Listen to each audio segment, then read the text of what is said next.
উৎসব সেরা বাড়ি ফেরার পথে ভয়াবহ দুর্ঘটনা মুঙ্গিয়াগামী থানাধীন চাকমাঘাট বিশ্বকুমার মন্দির সংলগ্ন এলাকায়।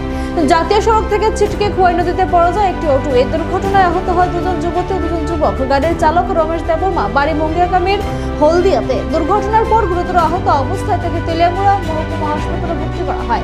অভিযোগ, সারা রাত চিকিৎসাধীন থাকলেও তার শরীরের ভেজা জামা কাপড় পরিবর্তন করা হয়নি। সোমবার সকালে চিকিৎসক ডক্টর শাশ্বতী মজুমদার তার শারীরিক অবস্থা আশঙ্কাজনক দেখে দ্রুত আগরতলা জিবি হাসপাতালে রেফার করেন। অন্যদিকে ঘটনার খবর পেয়ে সকাল নাগাদ মুঙ্গিয়াগামী থানার পুলিশ ঘটনাস্থল পরিদর্শনে আসেন। আমার শালা কেমনে হয়েছে? গাড়ি যেন স্যার কুনানে হয়েছে? কত সাদি কুনানে হয়েছে? এই বিশ্বকর্মা মন্দির সামনে কি গাড়ি আসছিল? অটো দেখি নদীত পড়ে গেছে গা। নদীর পরে কই থেকে যাইতেছিল তারা?